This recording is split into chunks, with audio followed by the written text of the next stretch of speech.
Hey everyone, Eric Watson here, freelance writer, player of games, writer of words, recorder of videos, and tabletop role-playing aficionado. Welcome to another DM's Guild review, my written and video review series. Take a look at the adventures and supplemental material at the Dungeon Masters Guild website. For this video, I'll be reviewing the campaign expansion Hither Adventure Bundle, which includes Inside Slanty Tower within Bandits Tollway and the Watcher Pool, designed by Dan Kahn for Dungeons & Dragons 5th edition. This review has been sponsored by the publisher, and a review copy has been provided for the purposes of this review.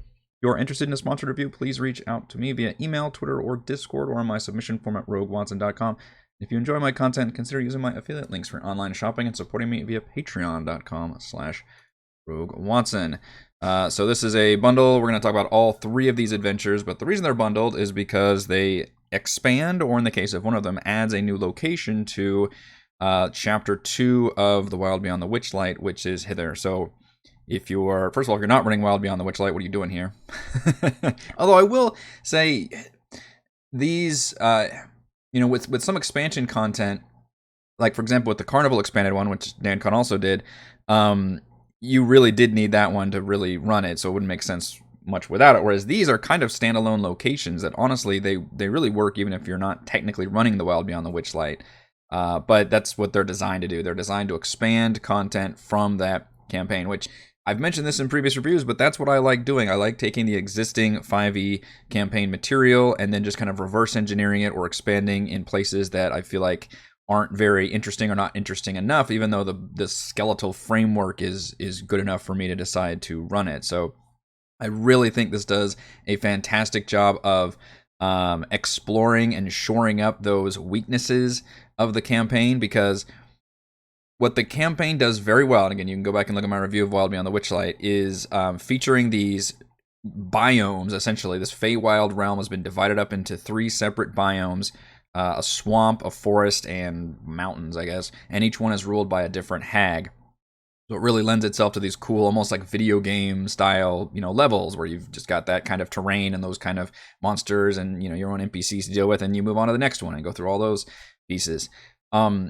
And each one ends in a pretty cool, basically mega dungeon that serves as the lair for that hag. And they're all really cool. They've got these full color maps and just very awesome. The bummer is that the kind of in-between stuff, while I did like the locations and the, random encounters and things, we don't get any maps, and they're not true dungeons, or, they're basically just like single encounters. So almost like you go to the location, you expect to do something cool, and it's basically just another encounter as if you had encountered something on the road. So that part is a bit not as good in that campaign, and what this does specifically is shore up those weaknesses. It really takes those areas that I thought needed to be expanded and expands them, which is awesome. So specifically, this bundle obviously focuses on Hither, which is the first of the 3. It's the swamp one, ruled by Bavlorna, I believe her name is. Kind of frog-like amphibious hag. And 2 of them are locations that exist already in Hither, which is the Slanty Tower and the Bandits Tollway. The 3rd one actually adds an all-new location, which is actually based on, if you look at the map from Hither, and we'll get to that in a second. But I'm going to go through each one of these separately so you can see them. They're only about 10 pages each because they just expand these locations into basically mini dungeons or layers, which is something I thought Wild Beyond the Witchlight was very lacking and needing, even though those hag final dungeons are very cool and very long. Between that, you don't really get anything. And so I'm not looking for big, long dungeon crawls, but I'm looking for something more meaningful than just a single encounter at an area. So the first one is Inside Slanty Tower, which expands Slanty Tower. Slanty Tower is more than likely the very first thing your players are going to do in the Feywild. So they get to Prismeer, they see that it's all fucked up. Like I think you can see the final dungeon that you need to get to at the. It's very much like Breath of the Wild, where you can see the final castle you get to. Except in this case, you can't actually make it there. You have to wait until you complete the entire video game. And you see this hot air balloon crash into this Slanty Tower. And once you go down to investigate, you see that the pilot has died. They're basically trying to escape from Bavlorna's hag lair. And the only person left is I think it's a fairy dragon named Sir Talavar, who can be a very friendly, fun, good companion NPC, still stuck in his bird cage, and he's been captured. And in the original campaign, he's basically still stuck there in the hot air balloon, and there's just a pair of giant snakes, and he's like, quick, come rescue me, but don't make too much noise or the snakes will attack. So the players can either like sneak past or just fight the snakes, and then they recover Sir Taliver, and that's it. That's the entire thing. Like, this whole tower location was used for that one little event, which, you know, it's good to get an NPC, and I think it tells a cool story because he can, you know, very properly explain everything about what's going on in Prismeer and in Hither specifically, but it's, you know, it's disappointing. So this supplement turns that into a proper dungeon crawl where you can actually go through the tower. And yes, we get full color detailed maps of all three of these locations, by the way. Cartography is by Nicole Mastrodomenico, which is a fucking cool name. I'm going to try to call out the artists for the maps that I really like, and I really like this map art. It's actually phenomenal.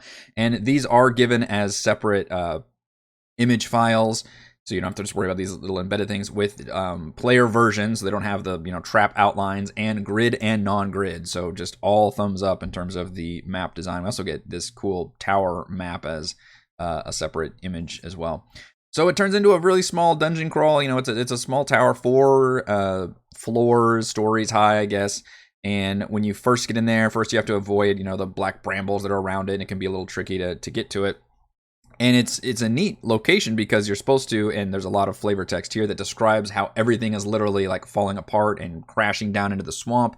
You know, all the things are scooted over to one side, which you can actually see that reflected in a lot of these map art, which is pretty cool. Everything's just shoved over, so obviously custom done map for this, which is fantastic.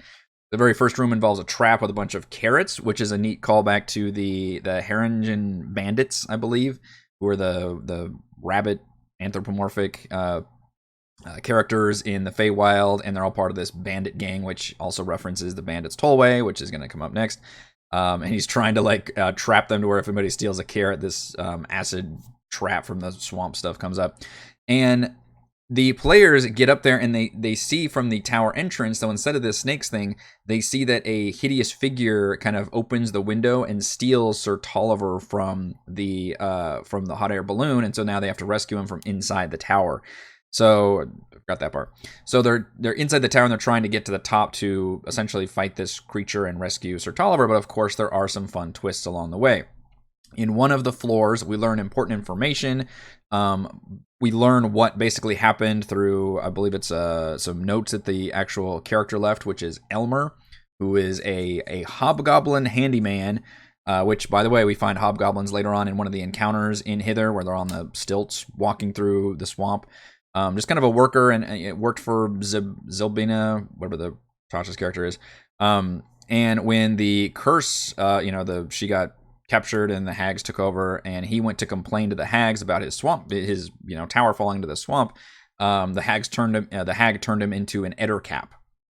That's why we have this image right here. So the ettercap is the creature the players are after, but he's a transformed etter, which is very true to the Feywild in terms of it's all about the curses and things. So he's smarter, and he's not necessarily straight up evil because he's just been cursed, basically. And he's got a loyal dog that he hunts with, or that he did hunt with, and now has been transformed into a shadow mastiff. The players can fight that creature. And then they make it to the top, and essentially they can either fight Elmer the Ettercap as a straight up fight, which is, by the way, a pretty interesting, because the character's only level 2 right now, by the way, which, like Carnival's all level 1. They get teleported to the Feywild, they become level 2, and the Slanty Tower is probably the first thing they're going to do. So we're looking at a level 2 party, so you don't want to throw too much at them, and I think an Ettercap boss fight is pretty appropriate. There is encounter adjustments. They're not given the full like Adventurers League sidebar, but there are notes saying, hey, if your party's higher level, give him more hit points, or maybe even given the ability to use web as a legendary action, something to spice things up. More than likely, the player is going to be level 2, and a single Ettercap could still be a pretty tough fight. And by the way, we do get stat blocks for all these creatures at the end, thankfully, which is always nice to reference. But it could turn into a negotiation also, because as I mentioned, he looks at Sir Taliver as leverage that he can then turn back into Bavlorna and say, hey, I've found the fairy dragon that tried to escape, and now you lift the curse. And I believe she does if he manages to make it that far. Or, he tells the players, hey, can you lift the curse, look at some way to do that. Basically there's a whole negotiation system that can start. You can even gain Elmer the Ettercap as maybe even a companion if you do things the right way. So or get Sir Tolliver back. Different things can happen, which is what makes D&D great. But you can also earn the Decanter of Endless Water item because, again, he was somebody who was a handyman who worked on like pipes and stuff, kind of a plumber. And because in Hither, the swamp water's being pumped through all these wells called the O-wells, I think, where will-o-wisps hang out. And you can basically turn yourself into Mario by using these wells, using this item to stop the water flowing, and transport yourself literally like Mario style up and down some of these wells. So suddenly you've got this cool travel system, which could explain how maybe your players want to avoid some of the fights, or you could say how deadly the swamp is. But because now you've got this item that you went and did this thing very early on, you can appear throughout important locations. So you can also use it to teleport inside the bandits' tollway, which is an excellent segue. So super thumbs up on Slanty Tower, just excellent all the way around.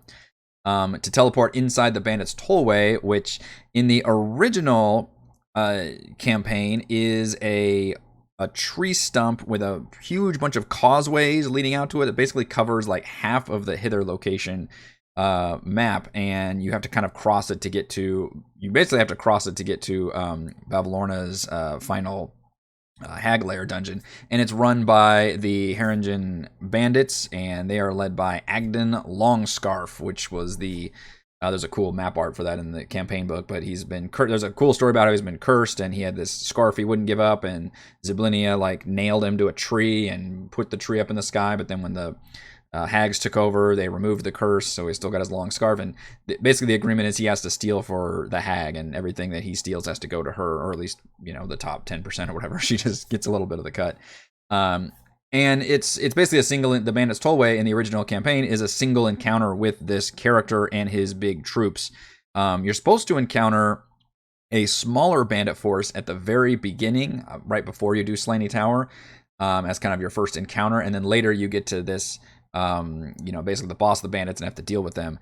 The designer actually suggests in this text that you maybe run that you save that first one until the first time they cross Bandits Tollway in order to kind of showcase the fact that these bandits kind of run this area, and especially run this tollway up and down the causeway, and that way they can avoid the swamp for the most part.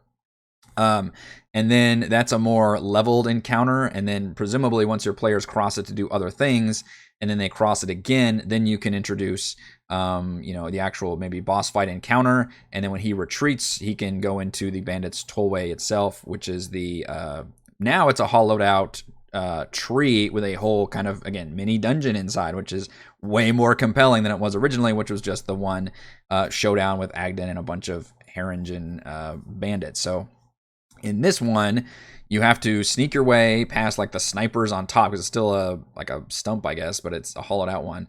And you sneak inside. There's more bandits inside. There's a really cool petrified dryad who's was initially supposed to be like guarding or watching him because he was nailed to his scarf was nailed to the tree.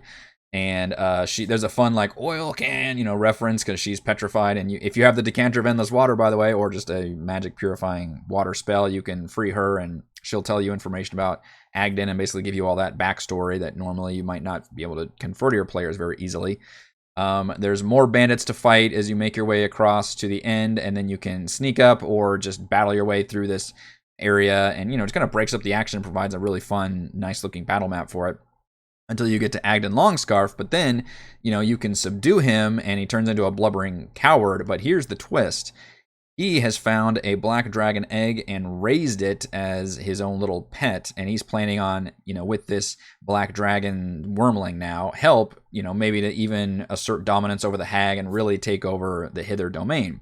Well, of course, the Black Dragon has reached an age where she has other plans and is starting to have her own grand ambitions for basically taking out Agden and the Haringens and ruling the bandits and the Bullywugs, and becoming the Queen Honcho. So we got two different villains with grand ambitions. And he will, say, oh, the stash is down here underneath the tree. Come down and we'll get it. And you go down there and there's a black dragon who's willing to now cut another deal. It's really, really fun. It's like it really speaks a good job to the Feywild too about how these creatures, but with a twist, and you can always treat these as combat encounters for sure. That's always an option and always on the table for D&D. So the party could just decide, okay, now we're going to fight Agden with the Black Dragon Wormling, or you can make a deal and, make some kind of negotiations and turn over some treasure or whatever else you want to try to do. I just think it gets really interesting having that kind of final twist with the Black Dragon. And there's really cool sidebar notes in here about what could be found in the bandits' treasure cache, because they've been stealing things from basically everybody. You could include, and then it references multiple things in the Hither location, including Telemy Hill, which is that weird sentient hill with I think it's a goblin living in there called Jingle Jangle. She was robbed by the bandits, and you can find her magic key, which is basically a chime of opening that's been stolen by the bandits here, which again, that could tie into the whole Telemy Hill thing. You could also find Clapper Claw's head, who is the important NPC that can bring you to the next domain here instead of in the hag layer. So that kind of rewards your players, in other words, for making it through here and defeating the enemies, or at least getting to that loot cache and being able to find some important items. So really fun way of tying in other locations and just making a location that your players are 90% going to deal with into a more, just fun. And I just, again, especially as somebody who plays on a VTT, having to be able to just switch to a map for a location and be able to do a little bit of a room-to-room dungeon crawl is pretty much exactly what this campaign needed and was lacking, because otherwise all you had were those big marquee hag layer maps, which were very good, but, they were few and far between in terms of the overarching areas that these take place in. So the final one, the Watcher's Pool, is an all new location. So it's not an expanded one. It's actually just a new one in keeping with the other locations, where it kind of adds a mixture of combat, a mixture of role-playing, and a mixture of exploration. The designer does a great job of making sure that nothing is too far in any one direction, and the players have all these different options on how to deal with things. And also, to make this a notable location, it's basically an oracle, the Watcher, which is this creature, it's this kind of serpentine moose thing that has been created by Zyblina, and but now that the mists are here and dividing everything up, it can't really see around like it used to, and it's very lonely and isolated, and it's being tormented by the hag. The hag sent a bunch of what are they called, screaming devilkin, in order to just scream the whole time. They even take shift sleeping so they can be screaming at this poor creature, so the creature can't really do anything. But the reason you'd want to go here is because this Watcher is apparently an oracle who knows all this information. So there's a really fun, kind of sidebar area where it says, hey, essentially your adventure hooks for getting your players here will be that every NPC knows that this creature is going to know information. And it could be different information, like you want to ask about where, what the hag's weaknesses are, or how do we find Clapper Claw's head, or or where the unicorn horn is, which is something I believe they learn at the very beginning of their process of getting from Witchlight to here. They learn that they need the unicorn horn to kind of help reverse this whole process. So that could be a very important thing, as they're learning one of the most important location items. So that's a really compelling adventure hook, to have just an NPC that knows all these answers. But you get there and it's a little more complicated. You have to defeat these screaming devilkin that are tormenting the poor creature. You meet a really friendly, fun NPC bullywug called Oofgunk, who is a great tie-in to the bullywugs of the hag layer, even though he's a kind of a country bumpkin character, which I would have a absolute delight role-playing. But he can inform the characters about basically what's going on at the Bullywug Royalty Court, which is, again, just a fucking great tie-in to what's going on in Hither. And you can deal with the Devilkins with this optional music puzzle, which is always a tricky thing to pull off. I actually enjoy music puzzles in games. I've got an ear for music.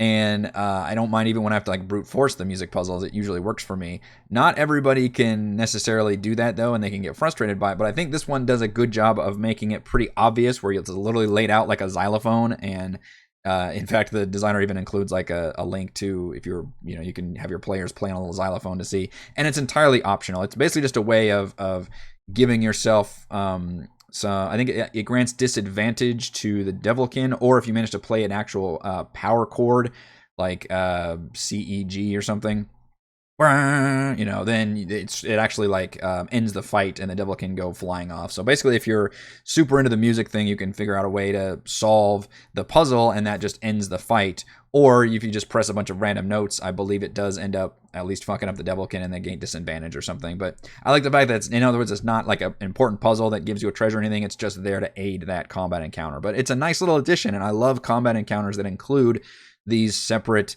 puzzle systems or additional things for players to be able to do other than just, I run up and attack the creature. So that's really, really cool. Again, we've got combat, we've got exploration in the form of this neat puzzle thing, and we've got social role-playing with the fun bullywug fisher country folk person. And that's before we even get to the main thing, which is the big social encounter with the Watcher. And this is a creature who speaks only in rhyme and gives you answers to different questions. And he gives you, three answers for questions. It's like the classic Simpsons episode where he gets to the top of the mountain and asks the questions, the Quickie-Mart guy. And the players could obviously ask all kinds of things. Thankfully, the designer thinks a couple steps ahead and says, okay, here are most likely the questions your players are going to ask that are actually pertinent to the campaign. Like, how do we leave this area? How do we defeat the hag? Where is the unicorn horn? All these different things that the players would hopefully know in the context of being in this dungeon and area, or in this realm. And because it speaks in rhyme, the designer thankfully includes little rhyming answers to all these things. So how do we leave hither? A straw-filled man in downfall's midst can lead you thither through the mist. I would have to practice that a few times. I don't want to stumble it. In other words, that's referencing Clapperclaw, who's a little straw doll creature that can lead you from hither to thither. That's just fucking great. So, and if you recall, there's, I believe, like a D8 table for where the unicorn horn could be. It's kind of similar to the Strahd. Who's the person that can help you? Who's the thing that can defeat Strahd? Where the DM can either roll or just choose where these important things are that can change the story. In this case, the unicorn horn can be in any different area of the three realms, and including the very final dungeon at the end. And the designer goes and creates a different rhyme for each one of those locations, depending on which one you want to use, because that should be probably one of the answers that your party gets. So that's a really cool addition. I like the fact that, hey, we want to do this really uniquely talking NPC, but because that's going to be very hard for DMs to come up with these rhymes, I'm going to give you all of these rhymes that you can work with. Now, it's going to be impossible to anticipate everything the players are going to ask, but hopefully they're smart enough to ask the right questions, essentially. And if you've got NPCs with you, they can help out. And then you've got these appropriate answers. So very, very cool. I thought that was an excellent way of tying this new location in, which, by the way, I'm going to show you as a bonus. We're going to switch over real quick to my Roll20 window just so you can see what I'm talking about here. Okay, so this is, so you can see what Hither looks like, the slanty tower, original map. You can see the hot air balloon. The players actually start here at the Queen's Way, so you can see why they pretty much go here instantly. Here's the bandits' tollway, which covers pretty much half of the realm that the players will most likely be having to deal with. And then you can see this lake area up here is not named and not a location, but has this little hut, on this little island, and then this little serpentine antlered creature. And the designer looked at that and said, I'm gonna make a fucking location out of that. That's great. I originally thought okay, did they just come up with this new location on their own? And then I read the text and said, no, there's, I got this idea from the map, and I looked at the map and I'm like, you sure did. That's really clever. So I thought that was a neat idea. The fact that because otherwise you would have had to, if you're running something on Roll20 on the map, you'd have to make a note on the map, because this map does such a good job of referencing where all the important cool locations are. And the fact that that's already one on there, all you'd have to do is eventually, if you wanted to, write a little caption on there to say it's the Watcher's Pool or something. So really, really cool idea to tie everything in there and actually create a separate location that honestly fits in very perfectly with everything else. All right, let's go over my pros and cons for the Hither Adventure Bundle. Pro: inside Slanty Tower and within Brigand's Tollway expertly expand their respective areas into more meaningful mini dungeons. And pro: the Watcher's Pool is a fun new location with an NPC with an important story information. Basically, all three are super pros. I think they all do a wonderful job. The two do a great job of expanding existing locations, turning them into from basically single encounters into proper layers, which is exactly what I wanted from these more notable locations on the map. I don't expect huge dungeon crawls and all these different side quests, everything. Just give me at least these, which I think layer is the proper term I'm using. You know, a single area with just half a dozen or fewer rooms, but make it more meaningful, create a nice little mixture of social and exploration and combat, and that's perfect. That's exactly what I want, and that's what's been given. And the new location, I think, does all of that as well, and very cleverly expands on a location that very much probably should have been a original location of the text, and it has a prominent, you know, even picture on that original map. Pro full color gridded and gridless maps for each layer. Shout out to cartographer Nicole Mastro Domenico. Again, I'm trying to be better about map art styles that I love, and giving credit to those excellent artists. And pro encounter adjustments for slightly higher level parties. So we didn't get the sidebar stuff, which helps organize that. And frankly, what's interesting is that Hither, I think, is mostly supposed to be level 2. And then I think they make level 3 when they get to the Hags layer. So I think you wouldn't even have to necessarily have all these encounter adjustments, but they're there, which is nice to have those notes for, which is usually, you know, hey, add these enemies, add these more hit points, or even replace this enemy with this enemy. I always like seeing those every time because it really helps you open things up as a DM. Or if you just want to play hard mode, you know, I'm a fan of Gloomhaven, how you can just scale everything up. If you just want to play hard mode D&D, your players, you know, you've got a big group, then just throw those harder adjustments on there. So big plus to have those. Cons, I got nothing. I have zero complaints. This is just absolutely fantastic. Does a wonderful job expanding the stuff that need expanding. Final verdict, the Hither Adventure Bundle shores up the few glaring weaknesses of the Wild Beyond the Witchlight campaign by expanding notable locations into full featured layers with meaningful moments and interesting NPCs. I will say, and as a side, I absolutely want this designer to do the same treatment to the other realms as well, and making this the complete expansion product for Wild Beyond the Witchlight. And then you're gonna force me to run this campaign because it's gonna be so damn good. At that point. Thank you to everyone for watching this video review. You can see my written review at roguewatson.com. You can watch more reviews and follow our own D&D adventures here on my YouTube channel, and support my work at patreon.com/roguewatson. Thank you.